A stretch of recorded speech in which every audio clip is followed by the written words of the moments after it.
Hello and welcome back to PA Chalk Up. I'm your host Manny, and today we've got Steph. Hi, Steph. How are we doing? I'm doing great, Manny. Thanks so much for having me on. It's all good.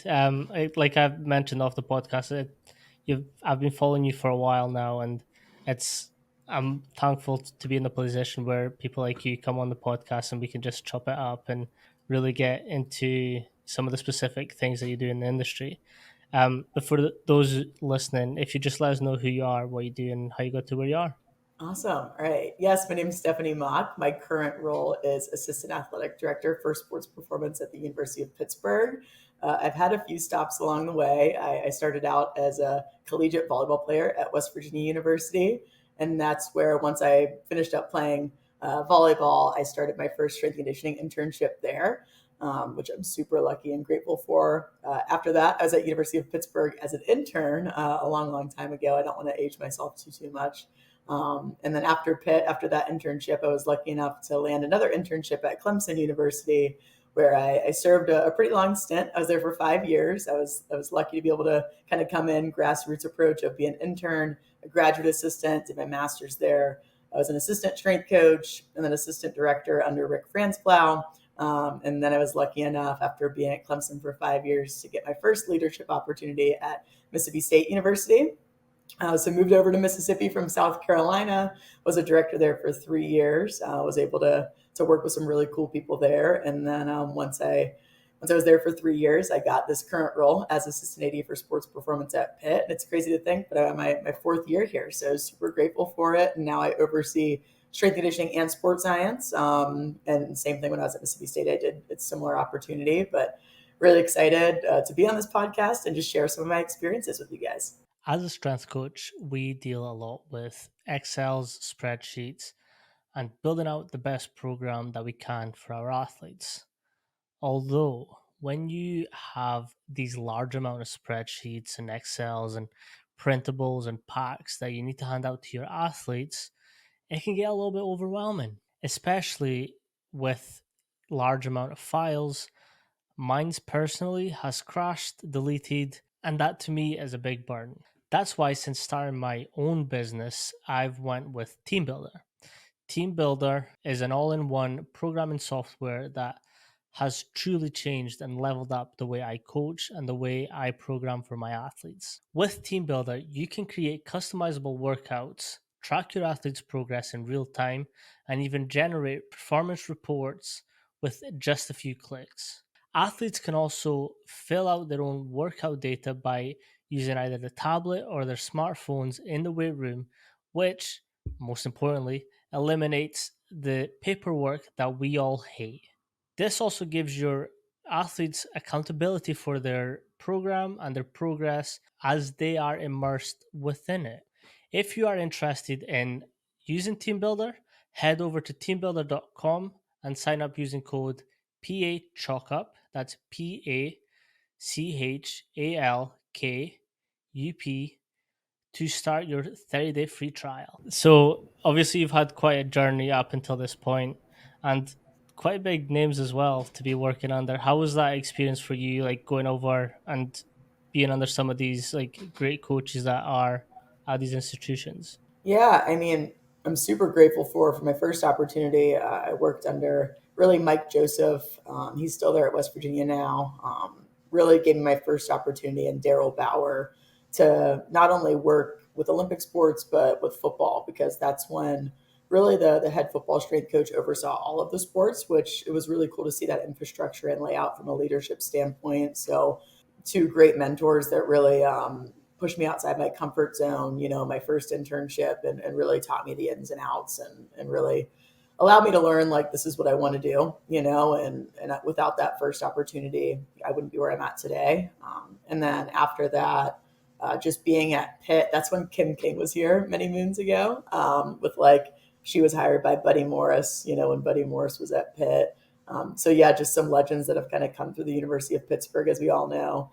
And then when I got down to Clemson, Dennis Love was there. He was the director at that time. He had left to go to the Denver Broncos, and then Rick Franzblau took over. So those two guys being great people at just Clemson, to learn from and develop from. And I really got to see that program grow at a high level. They just redone the weight room, renovated all that. And that's whenever I got to Mississippi State. Lucky enough, Anthony Paroli gave me that opportunity to go over there and lead and be the director of Olympic sports and work alongside him. And I got to renovate that space, build things out, hire staff, really start to build out sports science there. And that's where I really learned that academic collaboration is really important. I was working heavily with Dr. Ruben Birch with the engineering department to work on a certificate for athlete engineering. So he really allowed me to see, wow, like not only in athletics are there great people, but academia, there's some really intelligent people on that side of the house that can help us do our job at a high level and continue to learn and grow from a professional development standpoint. And then that leads me to Pitt. Chris Hoppy, administrator, really gave me the opportunity to come here. Mike Stacchiotti, the head football strength coach, he had been at Mississippi State and he had let me know about the opportunity. And I'm super lucky to get to work with people like him here at Pitt. But then also, we do have partnerships with the academic side of the house as well with the School of Rehab Mm. Sciences. So them just kind of seeing that I had done that at a prior university, coming up to Pitt, working with them with our sports science master's program.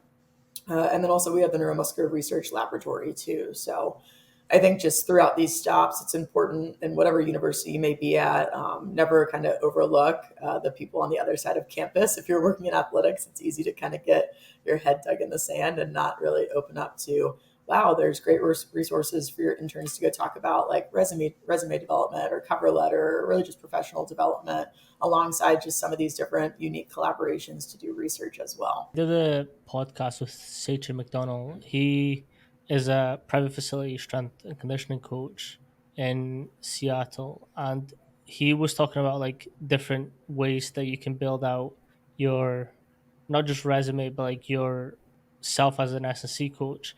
And he actually took acting classes to go from different ranges of like, okay, I need to be calm, and then now I need to be hyped, and him being an introvert, that sort of helped him come out of his shelf as well. So like give him that range to just be more than Sachin McDonald, but now he's Sachin McDonald, the strength coach, and then just bouncing between. So anytime that coaches talk about like different like outside the box type courses or like speaking with and workshops, I think that's always such a great thing to do because like you also add so much more value to yourself. Definitely. And I think this last year I've challenged myself I've been lucky to get opportunities to speak at more unique conferences just outside of like the sports science and strength conditioning realm. One being like collaborating with our physical therapy school, and speaking at a PT type conference and talking about like the data that we collect within our space, but how does that really fit into the return to play process? And there was another conference that we did for Dr. Freddie Fu. He's a legend here in Pittsburgh, but it was more talking about ACL return to play in particular. And it was a lot of like physicians, doctors, all that, just presenting in front of different groups of people and how they put on conferences is vastly different. For the ACL one, I had a presentation slot of 15 minutes to kind of talk about a case specific piece, and everyone kind of got up into their 15 minutes. There were some round tables, but it was really, really interesting to see just how things are kind of carried out on more of the medical side of things. And I've been trying to challenge myself in that regard to get outside of the sports science and S&C box and kind of push Mm. myself into uncomfortable situations to make me open my eyes and then maybe bring some of these ideas back to some of our performance related realms as well. Yeah, I was going to ask with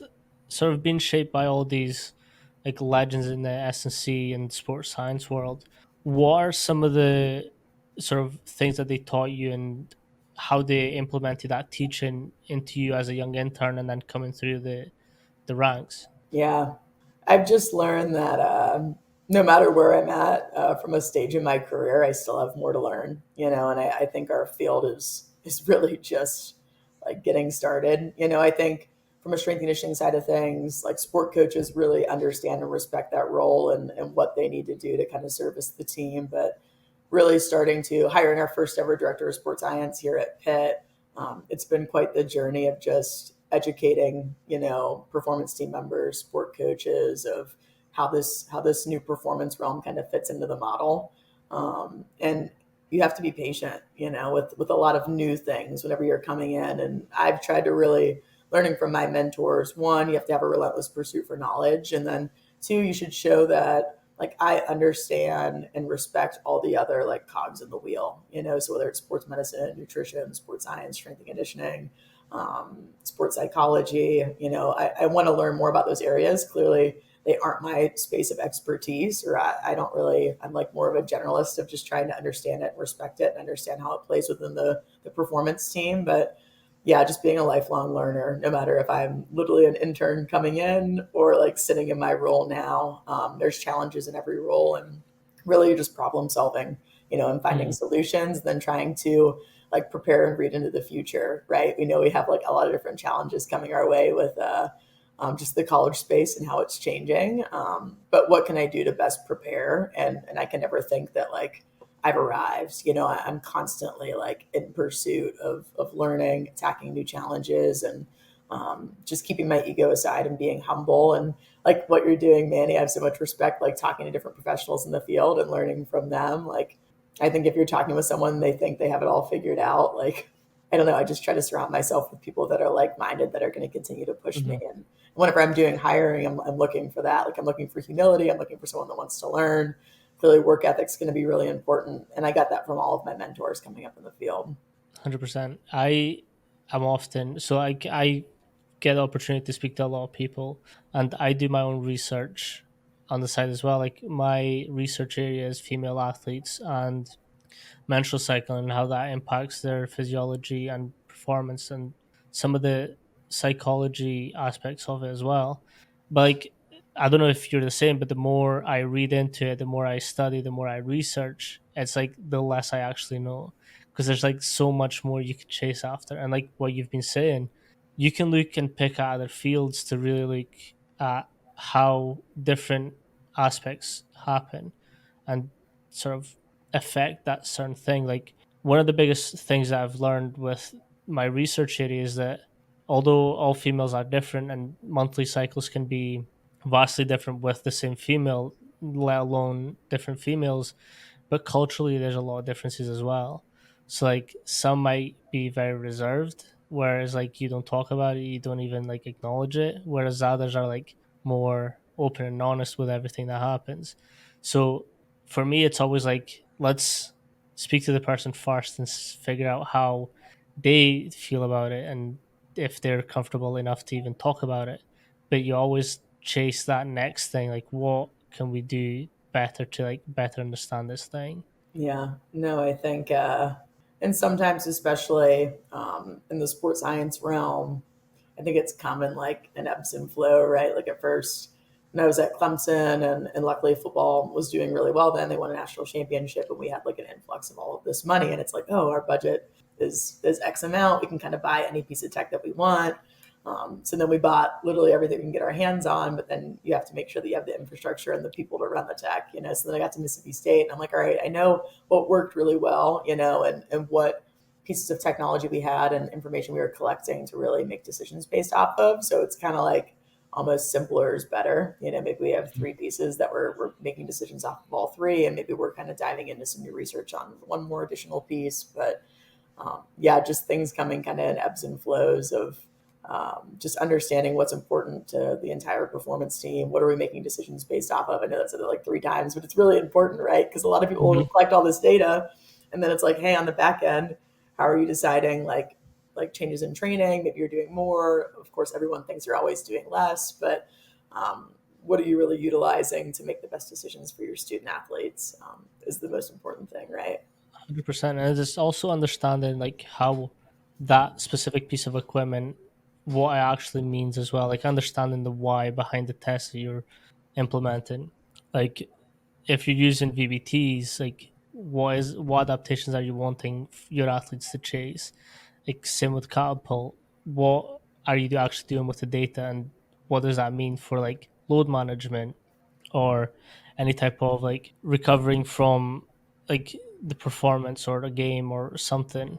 So it's like it's actually understanding the why, and I think that's where sports science and SSC mesh really well. Is like if you've got coaches who dabble in both, like yourself, and I kind of wanted to get your opinion on it too, the management of both, because that's a different beast in itself. But so how have you sort of adapted those two industries, and how is it running at Pittsburgh for you? Yeah, I think because a lot of us coming up in the field, we just organically kind of had to do both before this department was really built out. So when I started at Clemson in 2013 and we started to make some investments around like 2015, 2016, I was the strength coach and I was the sports scientist running the testing assessment, the data collection, then pumping out reports on the back end. Clearly, my reporting back then probably doesn't look like the reporting that we have now because we do have um, new practitioners with specific skill sets around coding, whether it's R, whether it's use Tableau, like whatever your skill set lies in, and I think that's where sports science, we've had such a wide array of interns come in, and also like students in our sports science master's program, like some have been more in data analytics, coming up, some have been more in engineering, and then some have been more of like an exercise science, physiology type background. So we're getting a lot of different kids with different backgrounds coming into specifically our master's program at Pitt, which I think is great, and really figuring out as I go from one weight room to the next, or one team to the next, like maybe a sports scientist for baseball in particular is only looking at like our diamond kinetics data, spin rate, exit velocity, and then measuring that and like laying that over with some of our metrics from the force plates, looking at gym wear and things like that. But maybe another team like volleyball, I'm expecting, or basketball, I'm expecting the sports scientist to not only like run the testing and create reports, but also help with some of the return to play cases. So our low minute players, maybe they're helping do some conditioning work with them as I'm on court with the rest of the athletes. So I think depending on the team that you're working with, identifying how are you going to utilize that sports scientist and then making sure you're marrying that skill set alongside with it, and then the other big curveball, we've kind of brought data analytics and sports science on the map at the same time, and just understanding kind of what data is being organized and pumped out of either. So maybe data analytics is more like looking at peak game time to have a football game to have the best like viewership rates. Like, hey, if we have it at 3 p.m., we'll have 3 million people tune in. If we have it at 11 a.m., we'll only have 500,000 tune in. So or even like managing the transfer portal and things like that have been more in our data analytics space just at Pitt. But more of the performance metrics have organically fallen into sports science. But I think the pro model has been doing this for a long, long time before us. And now clearly, like all things, the college space is trying to adapt. So what I try to do is reach out to a lot of the colleagues I respect in the professional setting to kind of, hey, talk to them, what curveballs were they thrown, Mhm. just like learning situations, and then bring it to my space and be like, hey, I know we're a little bit different and our resources are X, but just kind of having those conversations and learning from the people who have already done it is always super important. I always go back to this thing where you probably wouldn't know that these people are who they are by their social media, because like the coaches that me and you probably look up to have zero social media at all.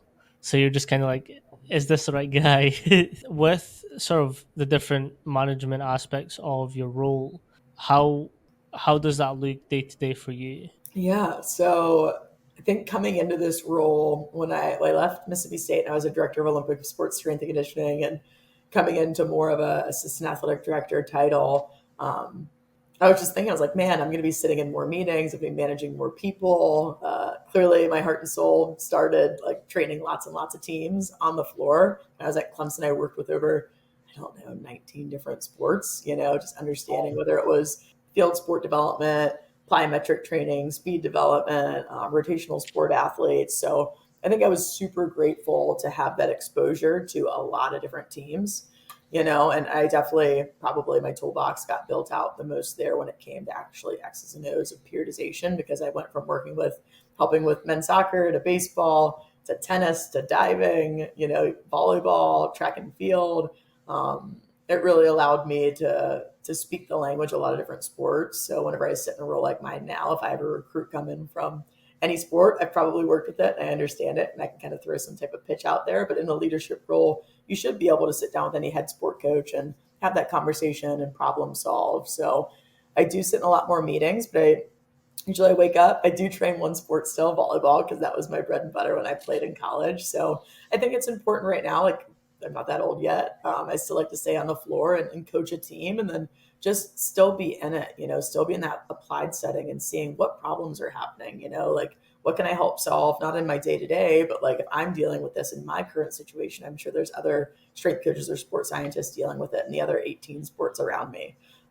So I really enjoy still being applied with a small group that's manageable. And then usually after that, I'll go to some different specific meetings. Like I'll meet with our director of sports science, Zach Witherspoon, kind of talk through if we're hiring students. Like right now, we're hiring 2 positions.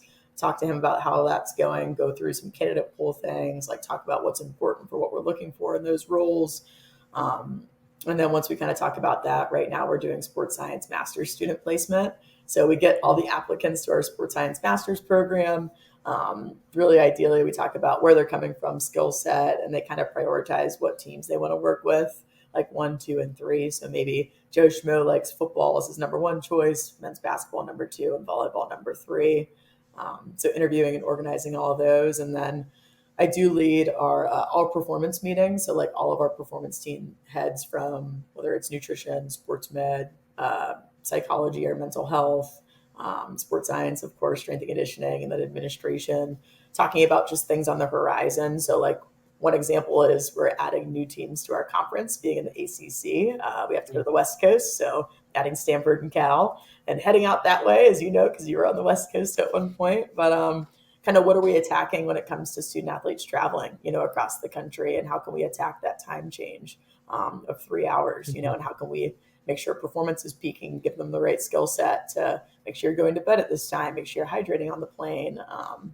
So all of those bigger conversations, and then of course, I mean, state of the state is just getting ready for all these different changes coming in the next year, really 25, 26 of roster management, what's coming down the pipeline with that, and really just figuring out what's best, from a budgetary standpoint I oversee. Mhm. But really just, I really enjoy my job because half of it is just, I mean, more than half of it, but I need to hire the right people around me to make all the areas go, so I think talent selection and recruitment, and really just creating an atmosphere. And I know culture is corny, but creating a space where people know when they're coming to Pitt, and working in our sports performance department, like this is what you're getting. We're pushing continuing education.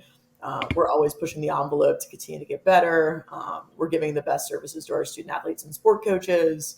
And we're open for like feedback, and we're really big from like a character standpoint. Be humble, clearly be confident, but so that's kind of like a Mhm. happy medium, and just be a lifelong learner. So I just like to Yeah, keep things clear and concise. 100%. And you kind of touched a lot on some things that I would kind of want to dive a little bit deeper in.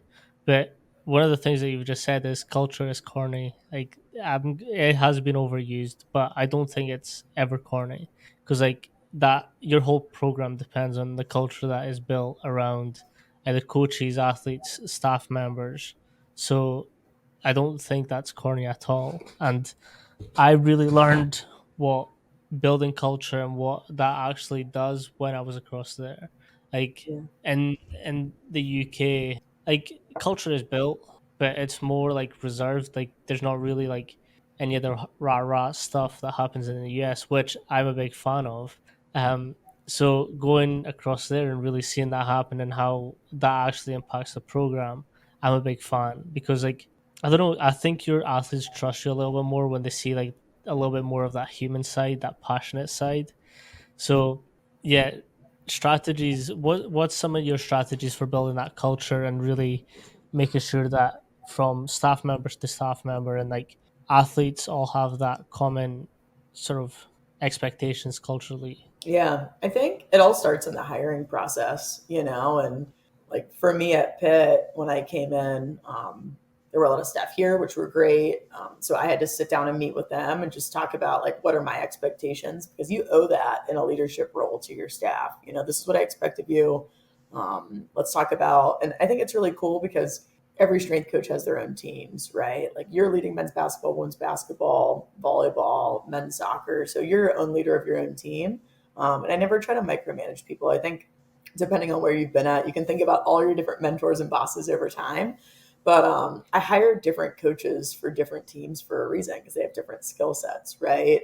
And different personalities. Like if I'm talking with, let's say, our volleyball coach, and he's like, man, I want someone super extroverted to work with our team. but also really understand plyometrics at a high level. And then I go out and I bring in candidates, and they're all like introverts and super quiet, and they kind of like to sit back and just look at the data. And yeah, it's my job to find the right fit for the right team, and then throughout that hiring process, just get them to understand what I'm looking for, not only for that specific sport coach and that team to work with, but what am I looking for from an administration standpoint, a budgetary standpoint, and really just bringing in the right people within the atmosphere of that. So culture for us is just right fit for that sport coach and that team, Mm. plus just the whole entire administration and athletics department, what we're looking for, and then specifically sports performance. But our athletic director does a really good job of just getting everyone to understand what's the mission and goal for the athletic Yeah. department. And then we kind of take that into our subgroups, sub leadership groups, and kind of lead that within our model. Yeah. What's your sort of take on building a relationship with the head coach, and how do you build out that trust and respect so that they can also buy into the program that you're developing for their athletes?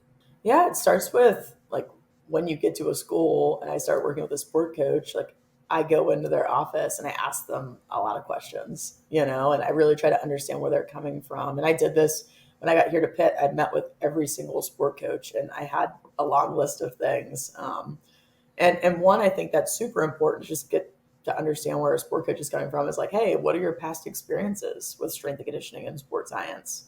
And that opens up a whole can of worms, and usually they've probably had multiple strength coaches throughout their career, and they can articulate like, hey, I really like this in season. Hey, I didn't like this in season. Off season, my expectations are this, this, and this.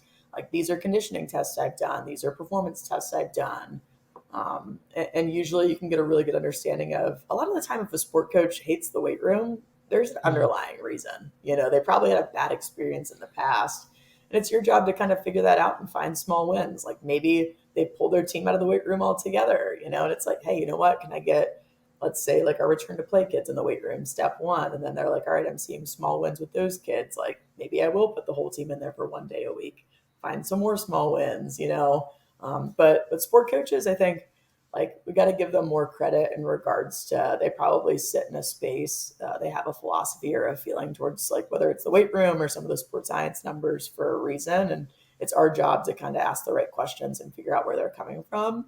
And then kind of bring, whether it's the research, if that's what they respect, like bring different articles to them of why it is important. Like if it's for distance runners and bone density and you're having a lot of stress Mm. fractures, like, hey, maybe we can get them in a couple days a week because I see this is important from the research. And then they'll be like light bulb situation. But it's your job to figure out how to get through to your head sport coach. And that doesn't take one day. It might take a whole Yeah. season. So that's where it kind of goes back to patience of understanding where they're coming from and showing that you care. Like it's important to go out to practice. If you're not, let's say, a football strength coach warming the team up every day, and maybe you have three teams, like if I have wrestling, baseball, and gymnastics, like it should be a goal of mine to maybe get to one practice for each every week. It's an unrealistic expectation to go to every single practice, but just a lot of time we expect sport coaches to come up to our space, but then if we're not willing to go down to theirs, like that's probably not a winning relationship. So I think insert yourself into practice, ask if you can be in team meetings,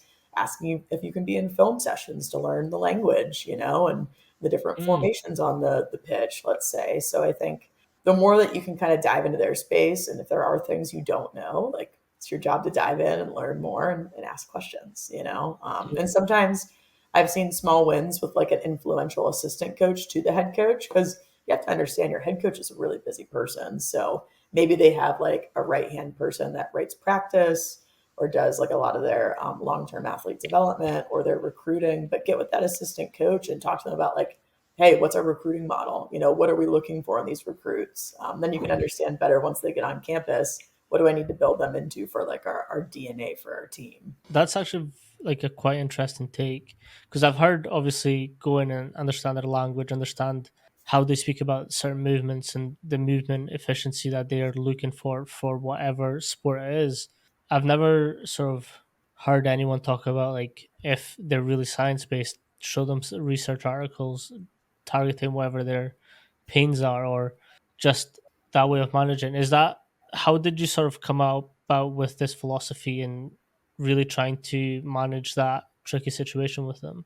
Yeah, I think a lot a lot of my hot takes one would say would be around like if I'm coming into a new school and I'm taking over a team, and I'm like, man, we've had a lot of groin injuries. Like, and then I kind of reverse engineer and look at, well, we were running a conditioning test every week, let's say. This is an example. And you're like, all right, like you're running the beep test once a week and we had a lot of groin injuries. And what kind of like can we add in Copenhagen's before practice? Can Mm. we so I think To a offset lot of that times push. for us, yeah, for us as strength coaches is you have a problem presented to you.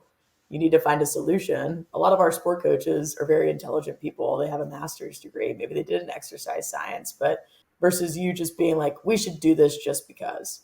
Well, that's probably one, not going to work. And then two, not going to register for your athletic trainer or your sport Mm. coach. So I think bringing the research, and you should be up to date with the research and reading different pieces, So I think just whether it's looking at muscle fascicle length, and things like that, but for Nordics or whatever else may be out there in the world. But I think it's our job to become better educated, in our spaces because strength and conditioning in particular, we don't have like there's not many strength coaches with PhDs. Sports science, yes, a little bit more research back, but I think if you really want to get your point across with like the medical field as well, having research articles is only going to help better support where you're going Mm. with things in training.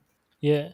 What's your take on periodization and how that works with a team over a whole season? I've got my take that I've discussed thoroughly on this, and I'm coming from a you. There's always something that's going to happen to ruin periodization.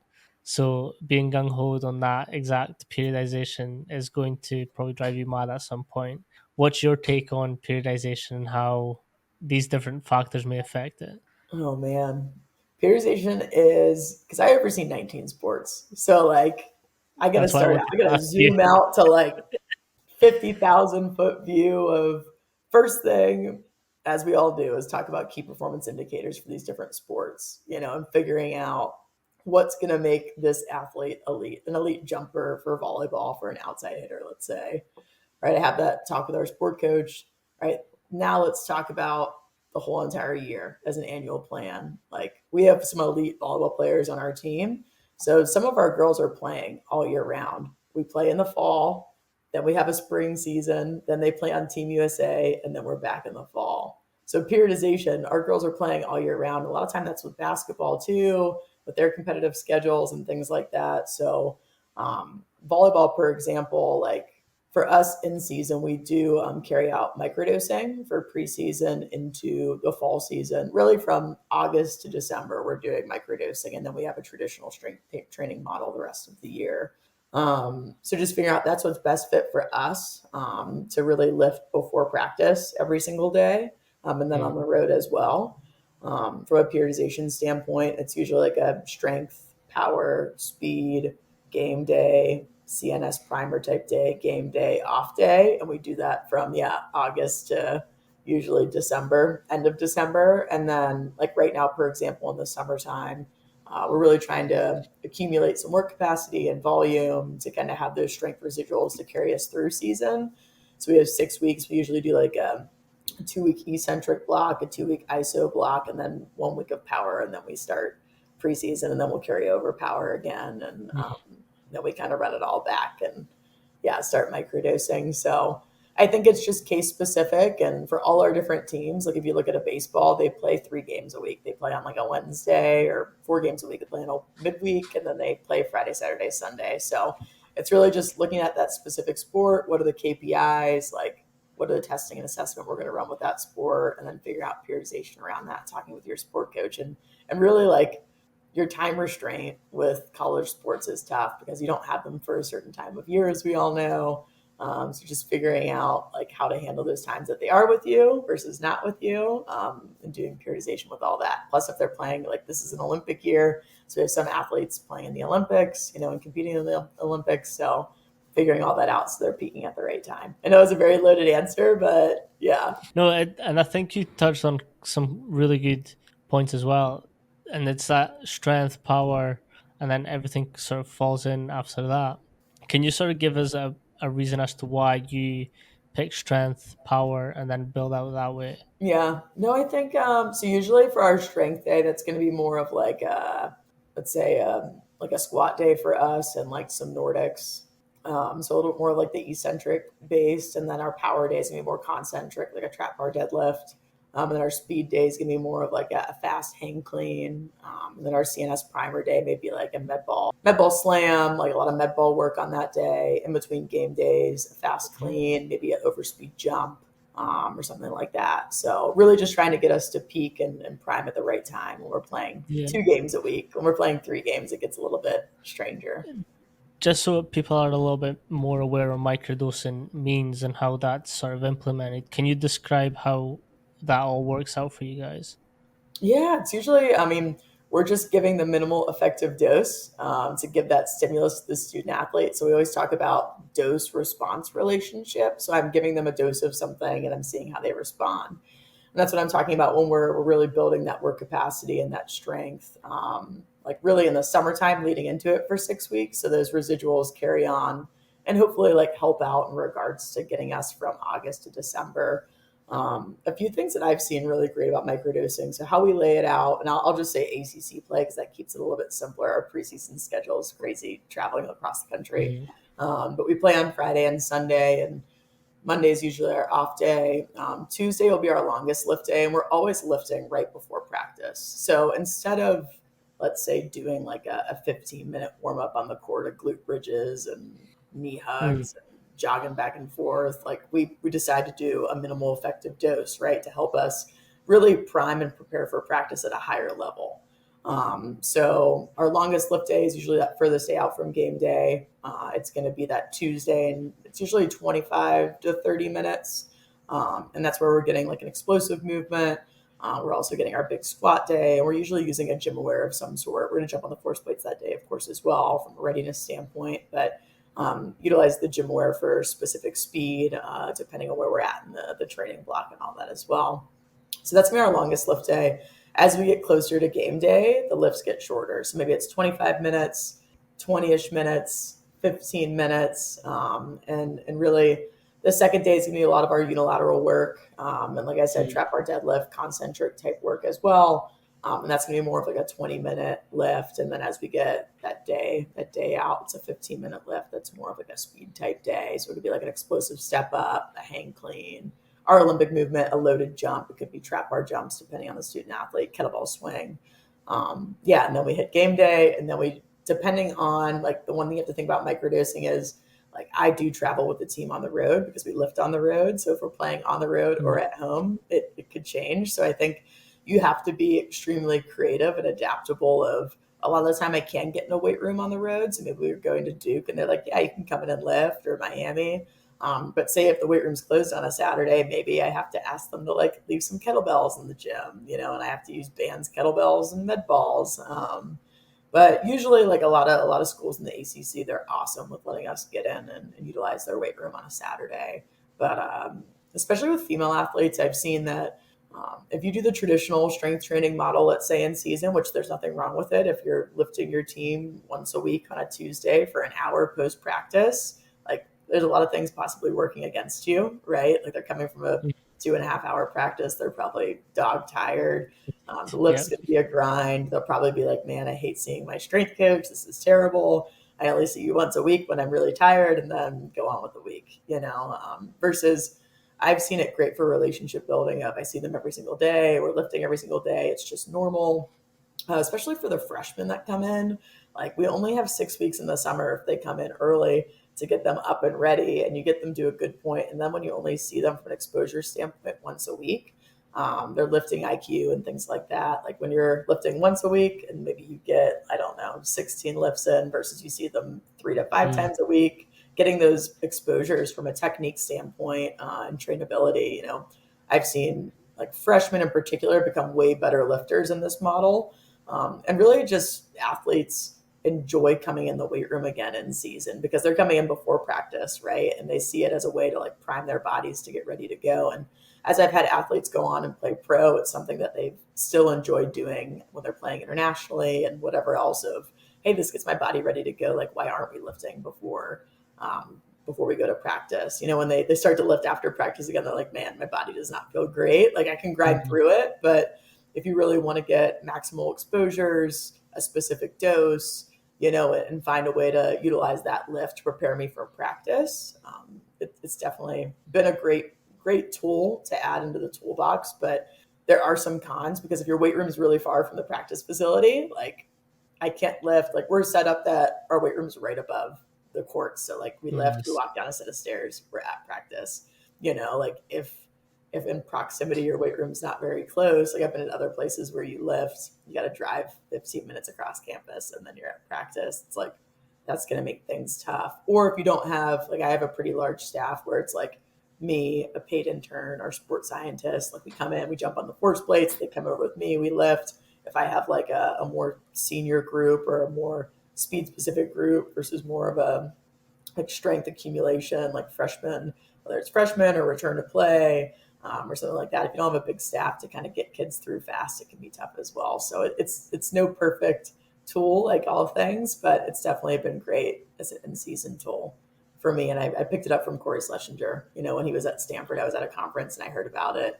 He's the goat that I heard it from. But yeah, NBA, it seems to be pretty popular, even NHL as well, just because Yeah. they have a lot of games within a week. So I think there's a lot of great people doing it. And I like all things, just called around and asked some questions to people. And then we did it. So yeah, Yeah, done I three think seasons basketball's now. a really good example, and I think I watched this video from the Suns, and they spend like half hour before their game, just like what you're saying, really priming themselves. Like they'll jump on flywheels, they'll do some like prep to be explosive, and I think that's it goes back to that preparing your um, brain for what's about to happen. Because if your brain's prepared to be explosive and fast and twitchy and reactive, things are going to go so much smoother for them because decision making will go up. Um, like just their own field vision as well. What's your sort of take on the the cognitive prepping as well between different sports? Yeah, I think I mean athletes are all about routine, right? And we're really big on like you have to be able to recreate these environments at home or on the road, right? Because I mean, depending on the team, like some teams travel way more than others. Football's not on the road as many days as like a men's basketball. So recreating that environment, and we like cognitively, we've utilized Synaptic in the past at different schools. With some of like the vision testing and vision boards and things like that. But yeah, I rely and lean into our sports psychologist, Bernie Mm. Holiday, heavily with that, and he works in MLB. So I think there's a lot of really good research out there, and resources within staff that if you see something out there, like kind of making sure you kind of pass it around the right people, that it's like, hey, do you think this is a good idea? And some of like, I mean, routine is huge, and kids figuring out what their routine is to kind of get their stress to the right point, because they're always gonna, depending on how big the game is, like you just need to, whether you're journaling or whether you're cognitively, you have to um, wear the synaptic glasses, and the strobe. But yeah, I think we lean heavily into a lot of like our mental performance coaches when it comes to some of the cognitive stuff, because we're Mm. lucky to have great people. How do you use the VBT systems or gym aware when you're sort of prepping and microdosing your athletes? Yeah, we use GymWare specifically around like that furthest day out, from game day. So we'll kind of overlay from a readiness standpoint. I'll have them jump on the force plates, and we'll get that from Hawken. We'll get those numbers for our weekly force plate report for our head sport coach. Of course, we wear Catapult daily, so we're always monitoring them at practice every single day. And then also we'll layer in gym aware for that squat day. So say if we're in a speed power type block and our speed for squat is zero point 0.7 to zero point 0.8 or something like that meters per second. We'll just make sure, hey, are you staying within the range? Can we push it today? Can we not push it today? It just depends on, like we all know, if I have a freshman starting for us, like, and they're not recovering as quickly in between Mm. games as my super senior, since they had COVID year and all that. You got kids that are 17, you got kids that are 25. Like it's crazy the age of some of these kids with the portal and everything else. So I think just making sure that we're adapting at a fast rate, and if it is a freshman or younger athlete, like we can change the weights according to what really the goal is for that day from a BBT standpoint. We do use GymAware and it's great. Mm. But yeah, trap bar jumps, you can use that too to get jump height and things like that. But yeah, really our big squat day is the day we'll use GymAware for, and really overlaying that with the force plates and then catapult metrics. It gives us a clear picture of what's going on. So we're not just reading too much into one specific metric. We're kind of layering them in so we can make the best decision going forward. Yeah, on that, you've kind of been mentioning catapult a lot, and it's a section I want to really get into because I find that area so much, like, there's so much excitement that can be put towards it from a load management, but also a speed development and sort of that acceleration versus deceleration. What's your sort of principles around that area, and how do you what's your take on sort of catapult and speed development and speed sort of training in general? Yeah, so we have multiple sports with catapult at Pitt. So we have court sports, so both basketballs and volleyball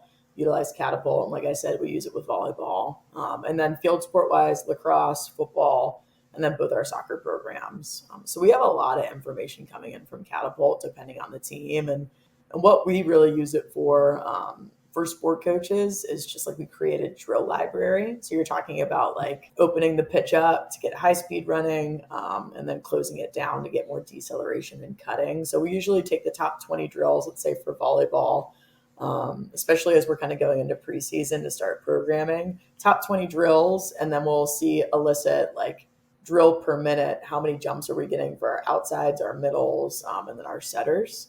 Ideally. And then same with like the soccers as we're going through prep phases and preseason. It's like, all right, top 20 drills from acceleration, deceleration, high speed running, cutting, really layering in, like depending on the day, layering that in with the weight room work. So if it is like a high speed running day and we're opening the pitch up and we're Mm. looking to achieve that goal, making sure we kind of marry that with our Nordic day, with our high hamstring work. So we Oh, know it's okay. eliciting that. And then if we're closing it down, and looking at like a smaller pitch size and it's a lot of cutting, marrying that with like our Copenhagen's and things like that, just to make sure like whatever stimulus it is that day, we're kind of hitting it hard because we know DOMS, as we all say, like that's going to set in the next 48 hours. So we really need to like capitalize and work that day hard, ideally.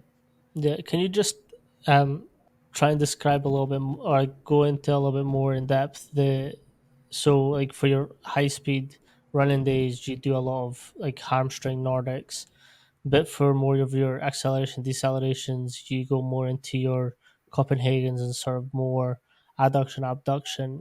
Can you give us like a little reason as to why and how you've seen that benefiting your athletes? Yeah, I think it's all about talking with your sport coach. And for us, as we're going into season, like you have to plan out your week around your game day, right? Because we have to be peaking and clicking on all cylinders. So making sure that you're getting that, again, minimal effective dose of, if we know our biggest training day that we're trying to elicit high speed running to keep the hamstrings strong, and resilient. If we know that's going to be, let's say, our Tuesday practice, like you can't expect to turn around and do Nordics on Wednesday when you did all your high speed running on Tuesday and you're going to be super sore. Like you really have to get the most bang for your buck on that day. So we try to elicit, and I mean, soccer's an interesting one, right? Or football, because you're in the UK. Yeah, But I've wanted to correct you so badly.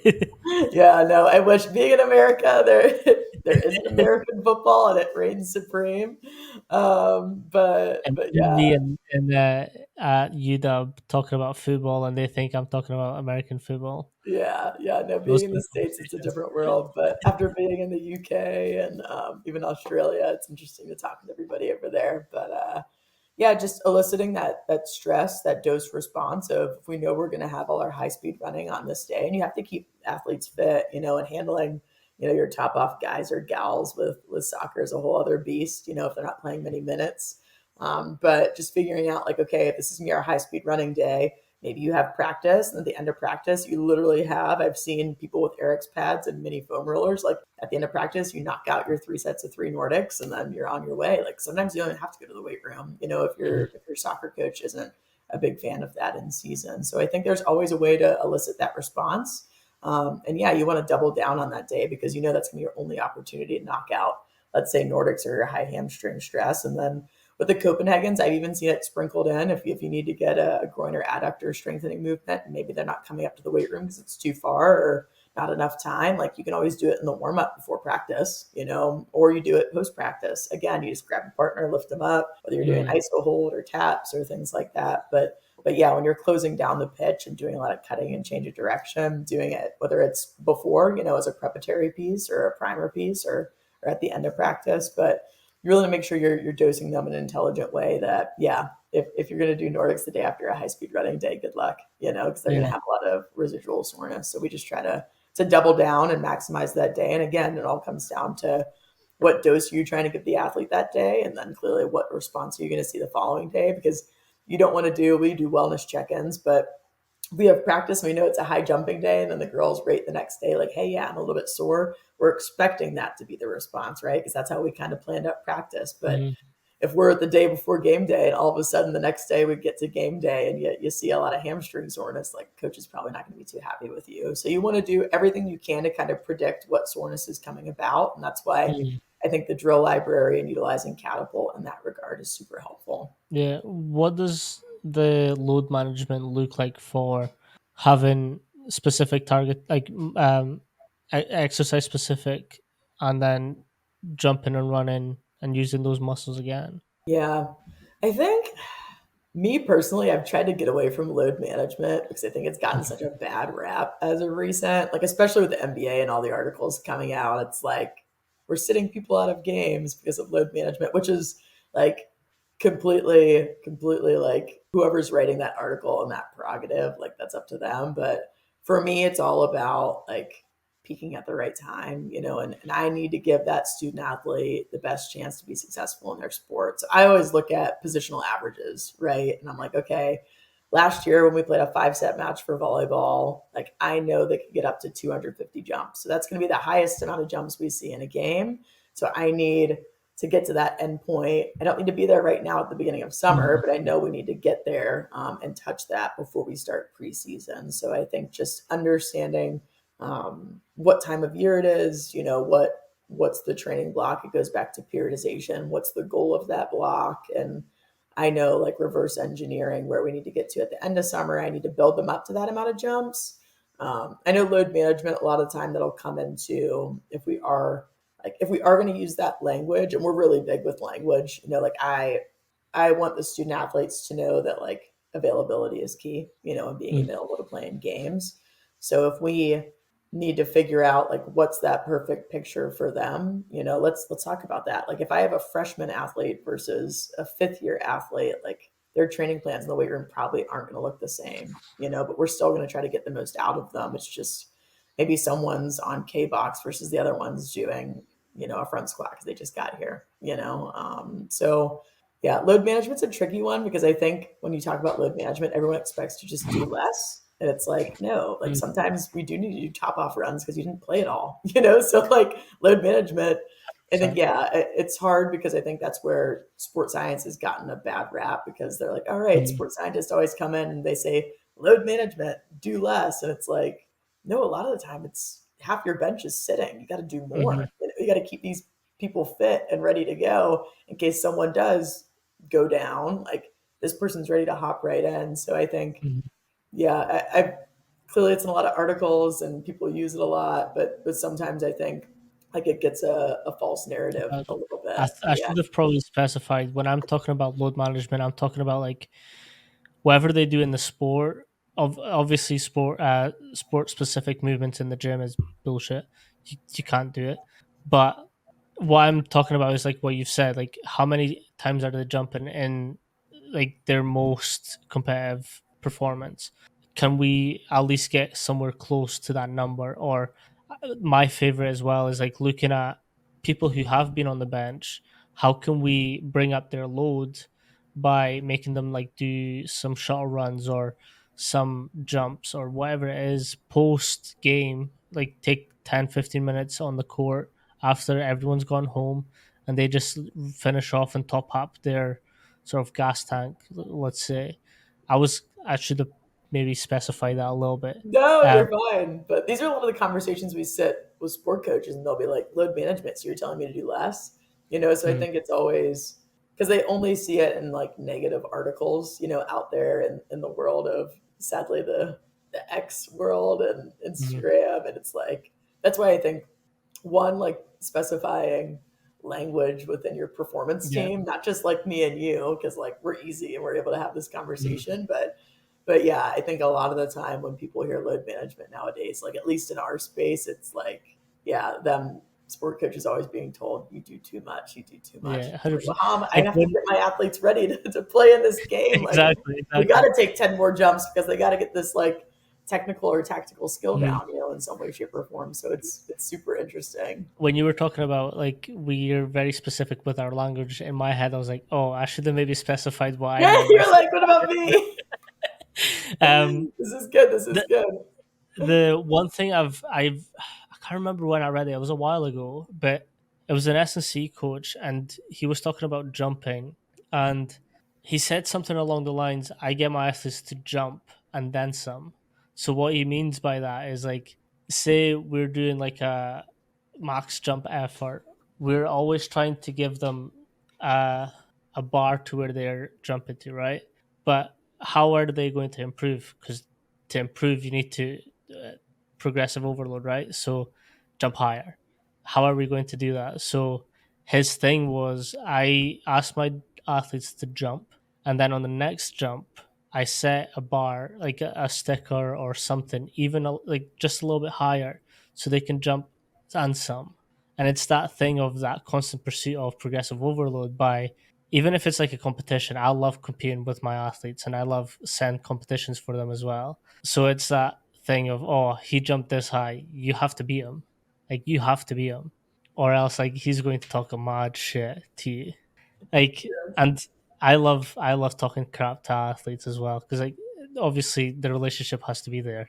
I don't just like go up to a random athlete and start Yeah, talking trash.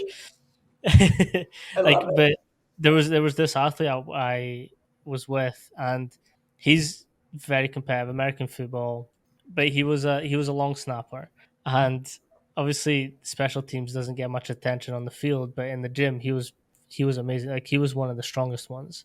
So for that, like every time he hit like a PR or like a big number, he would come up to me and like, "Did you see that? Let's go!" And I was like, "My granny could do that, and she's dead." So like he was like, "Coach, that's fucked up."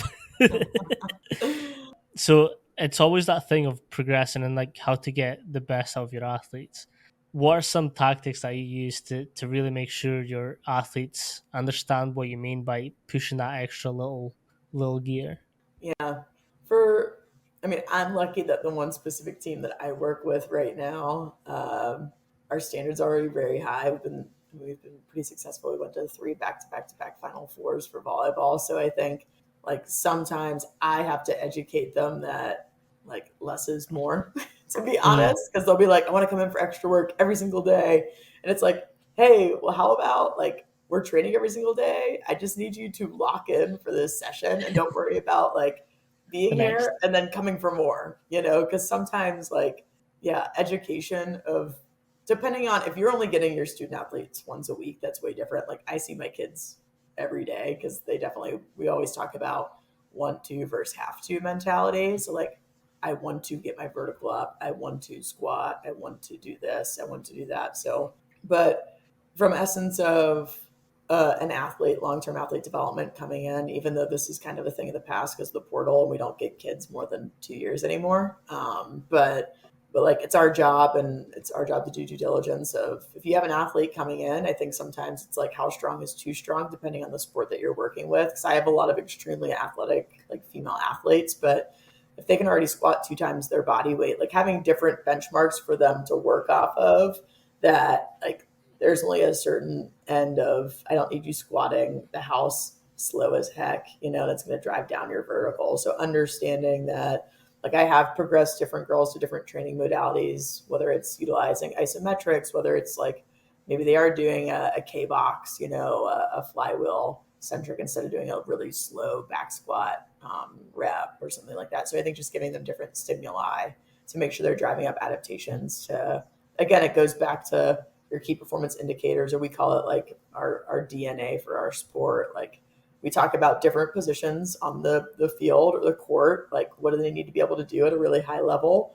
And it's our job as like performance practitioners to get them to that point. I think I've slowly tried to get away from saying strength and conditioning coach because everyone just assumes you're banging around weights and just like getting really strong in bench and squat. And it's like, no, I look at what we're doing on the court at a high level, whether it's like cutting and changing direction, running at high speeds, jumping really high, and how can I elicit the right response to get them better at that? You know, I don't need them to be really good at benching for volleyball. Yes, it's important to have like clearly strength through the upper body, you know, to keep shoulder health and things like that. But what can I do to really help drive up those KPIs and make them good specifically at what they're doing on the court? I'm often now saying high performance coaching because, again, it's exactly what you're saying. Strength and conditioning has that, and like again, I'm a massive me head. I love weights and I love banging weights and making a lot of noises in the gym, but that's not all that we do.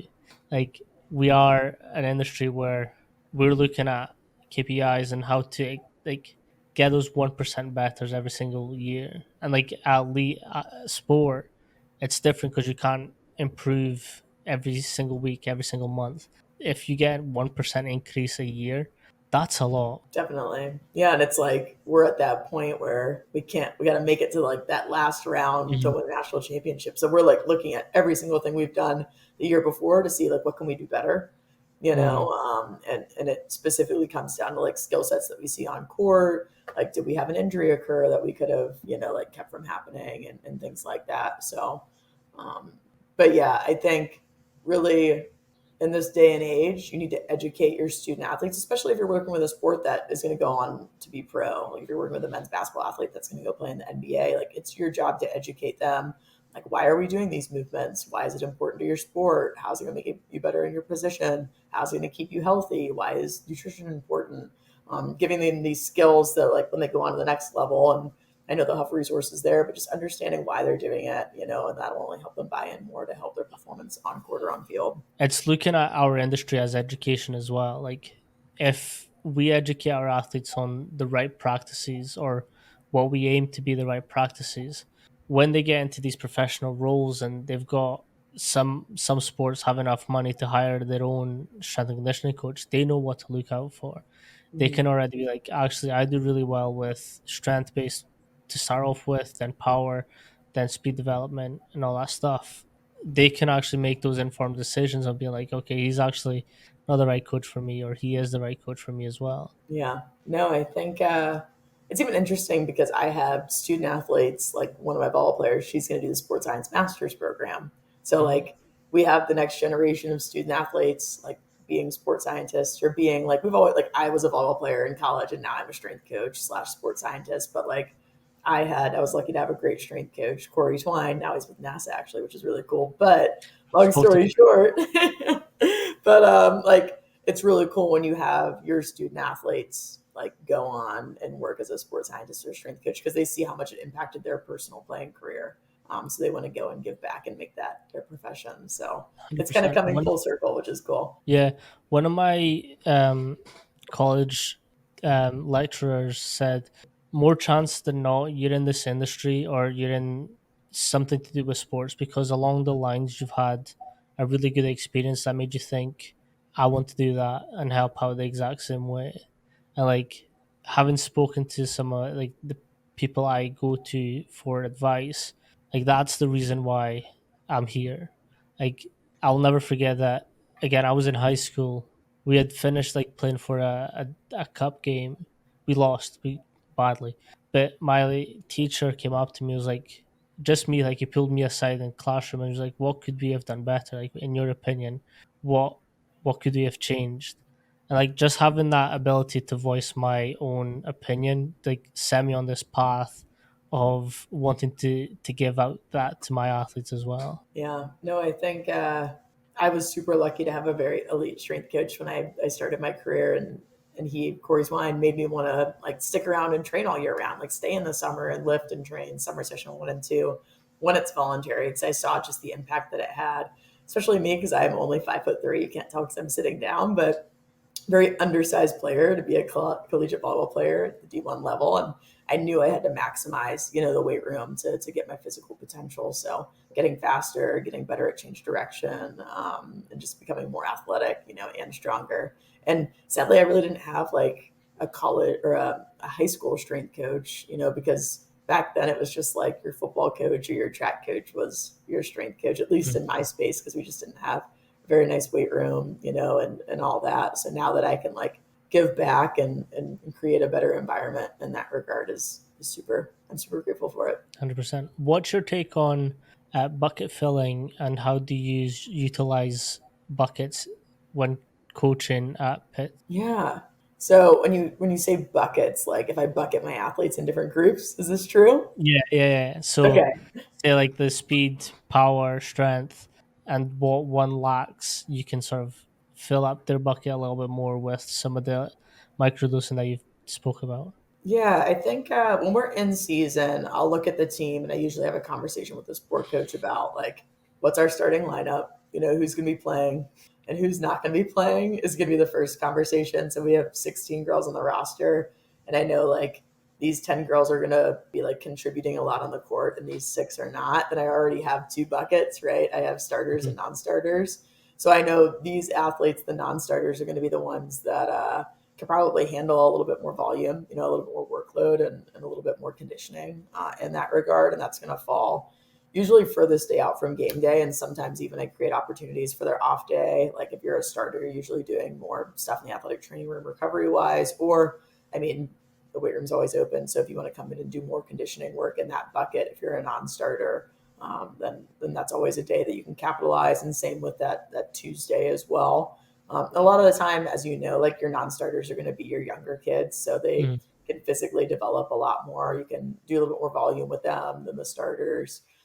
And then usually the starters, like we have a really old group of kids that have kind of been in the program for multiple years, just because yeah, they fell in that COVID group. It should be like the last go around with COVID kids, and then we should have phased those out by now. We love them though; they've really capitalized on their playing career. But we'll usually Do put you see them that as a into. benefit, like a positive thing or a negative thing? I think the extra COVID years created opportunities for student athletes to get a free master's degree, which is great. And a lot of them, like maybe the sport coach didn't plan to have them an extra year. So maybe we've seen a lot of kids, like we've gotten them for a 1 year transfer, and those have helped us kind of like get to a final four or whatever else. Cause like coaches plan really, really far ahead, as we all know, for scholarships and things like that. But when the COVID thing happened, it's like, oh snap, maybe I don't have another year of scholarship for Susie Q at Michigan. So now they're going to take that year at Pitt, or so I think it's been interesting. Like I've now had student athletes, they'll show up in the summer, I have them for 6 months and then they leave, so it's like my job as a strength coach to figure out like, all right, if they're coming in with these injuries from another school, how do I get them healthy, within 6 weeks? Hopefully I can. It's not a serious injury. And then as we start season, like it's my job to get the most out of them because then they're done in December and then they're off to whether they get drafted to play pro or whatever else. So I think it's forced me to become more creative because I've gotten athletes for way shorter periods of time versus like when I got in the field, I was out of Clemson as a GA. I'm like, oh, I'll have this tennis athlete for 4 years, like no big deal. Now it's like, oh, I know I have this kid for 6 months. Like, what am I going to do about it? How am I Mm. going to get the most out of them and squeeze every ounce of that lemon out? And and sometimes it's like, is it worth? Let's say, for example, they've never Olympic lifted. They're here with me for 6 months. Mm. Is it worth me teaching them how to Olympic lift? Are they going to become proficient enough? And not right, wrong, and different, but can you like skin a cat in a different way? Maybe you do like a loaded jump, continuous jumps with a barbell or a trap bar jump or med ball slams or a jump onto a box or whatever else. So, but yeah, I think it's forced coaches to become more creative now that we've had kids for shorter periods of time, especially with that COVID year. That's an interesting point. I didn't know that some transfers could be as quick as that. Yeah, Um, it makes sense that obviously your development plan for that athlete's going to look a little bit different when you don't know if you're keeping them or not. yeah. Or they're just a one and done is what we like to call them. So, but like you're gonna get the most out of them, but also you're like, even I mean, on court or on field, it's like, all right, what you just gotta literally prioritize like Mm. low hanging fruit. What do I know I can get them better at? And then like long term athlete development is the things you just have to prioritize. Like these top five things they have to get better at. These five things, or maybe, like we can they're an added bonus if we can get it done. Yeah, no, that makes sense. What's a hill that you would die on in S&C? Hill I would die on. Let's see.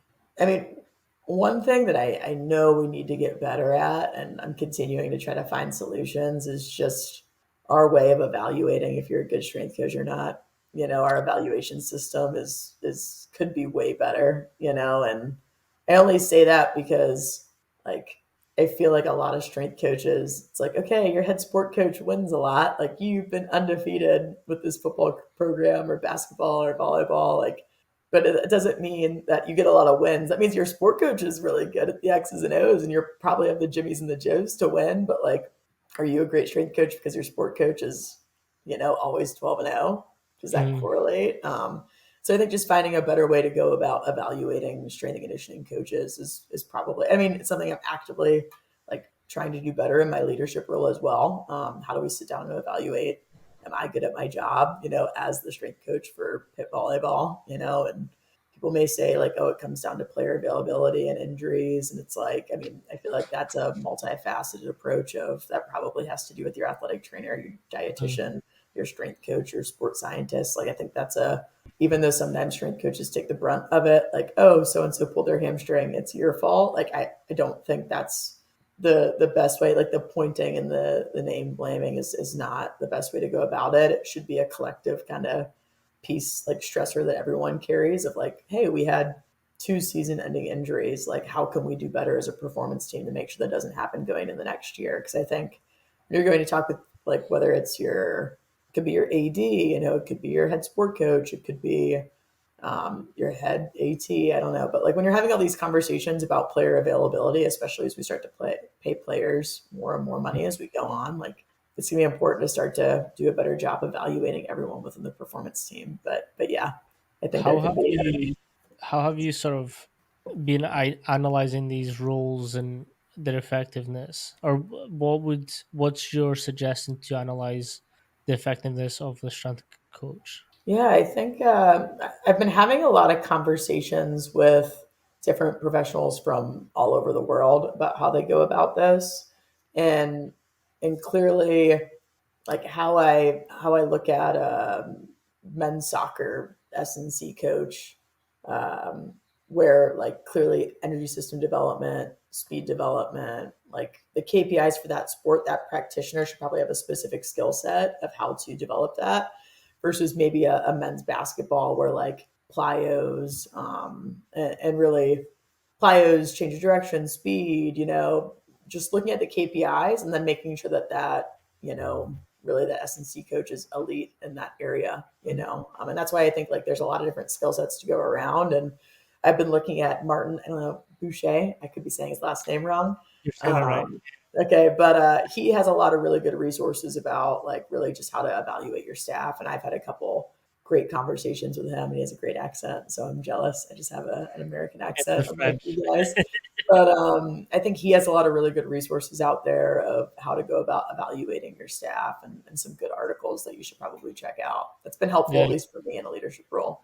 No, he's an amazing guy. I've been fortunate enough to sit down and have dinner with him and like really pick his brain on different situations he's been through at different clubs, and it's been weird to see some of the pushback that we also get as S&C coaches. Yeah.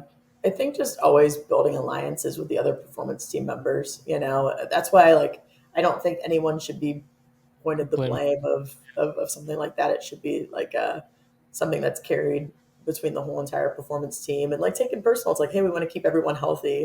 If someone does get hurt, like I was talking about, whether it's like a groin injury or a hamstring injury or like a knee injury, like we should all be working together cohesively. One, to get the athlete back, but then two, figuring out like how did this How occur, to and mitigate. everyone using their data that we have collected objectively, and that's where the sports scientist comes in handy. But creating those visuals and helping with those conversations. So yeah. Yeah, that's something I've never really thought about, and I mean it makes sense because specifically in the US, like there's a lot of S&C roles that come up all the time because it's so fast paced and people are getting booted and staying and whatever else. So figuring out in a way to really figure out, okay, is this person being a good thing for the program or like a not so good thing for the program? I think that's I've never had that one either. That's very interesting to me.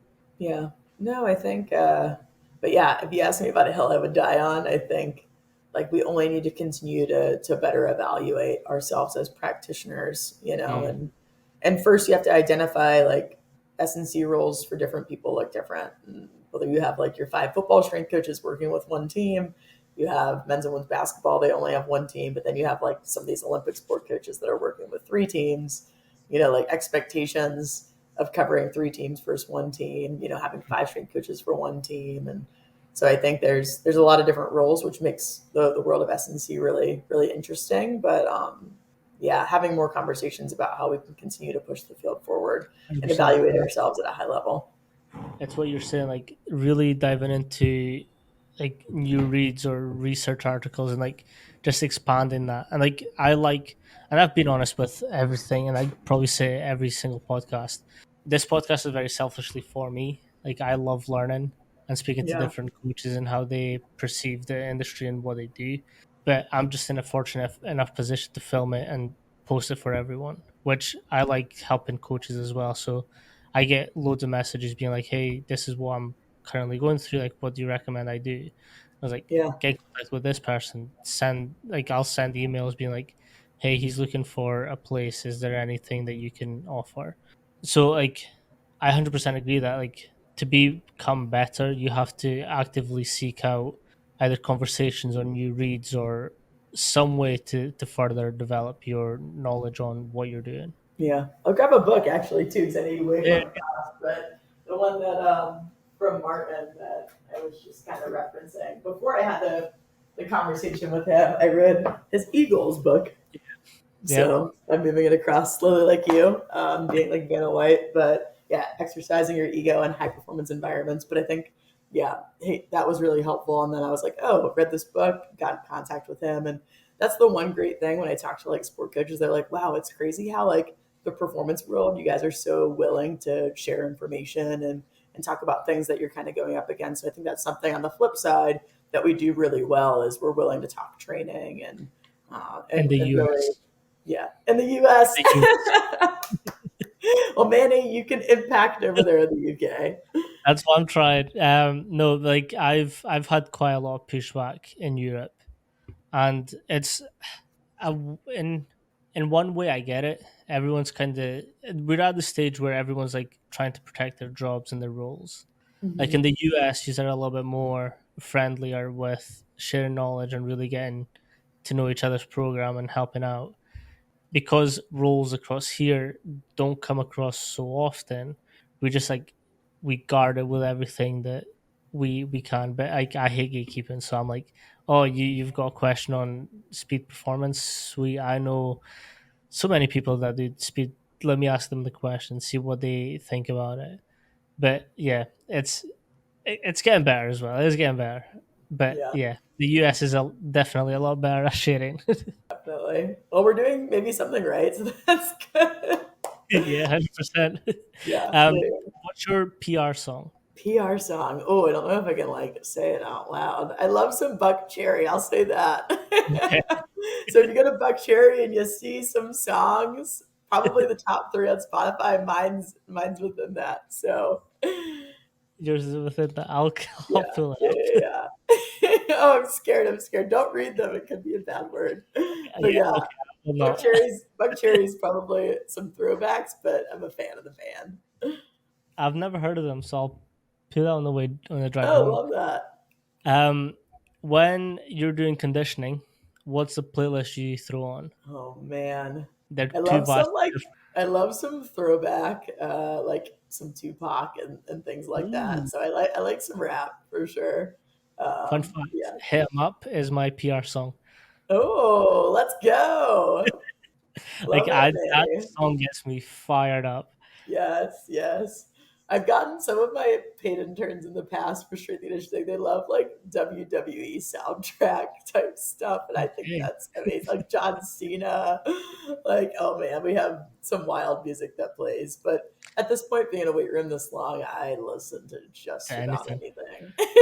Um, I had two sports psychologists in an episode that's coming out after this one, Awesome. while in the future.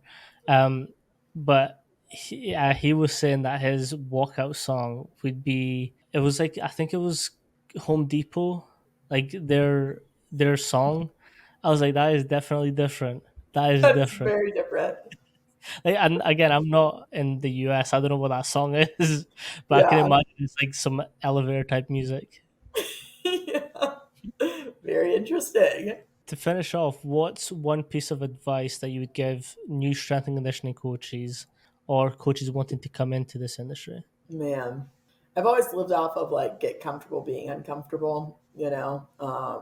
I think, and I've talked about like earlier in the podcast about getting uncomfortable and not in a way that like is bad by any means, but Mhm. you should insert yourself. Like if you're in an environment where like you're around people that, man, I'm not the smartest person at the table, that's good. That means you're in a situation where you're learning. And if I've gotten really good advice from a lot of mentors of you see people in sport or athletics, like you look at their resume and it's like 1 year here, 1 year here, 6 months here, boom, boom, boom, boom, boom. Like for me, whenever I'm at like a university or institution, it's like if I'm continuing to feel like I can build and grow and like my ceiling's higher there, like there's no reason unless you get a phone call about a really, really good job or something. Like don't be so quick to just like up and leave and I'm quit on the sure. situation.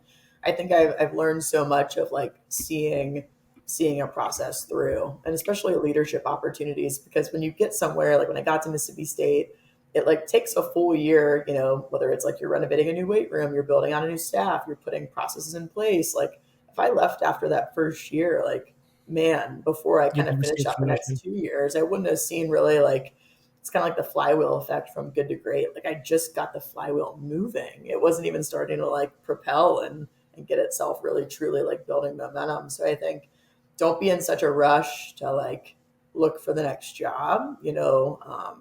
Really like look at the situation you're at, look at the people around you and how much you can learn from them, and continue to push and grow at that spot. And most of the time, like my job opportunities came from people calling me and being like, hey, we have this position open. I wasn't like sitting on Indeed like applying to a bunch of stuff. And when I got in the field, I knew nobody. Like I don't like it's Mhm. not like I have family members that were all coaches or something. Like I literally got in the field. No one in my family's ever done my profession. They were like, what is this job you're trying to do? So I think, yeah, just do a really good job where you're at, and things usually take care of themselves, and people will be willing to make phone calls for you and things like that. That's how I built out my time at UW. Is like I had the summer internship to be like, I have however long it was to make sure that they knew my name afterwards, right?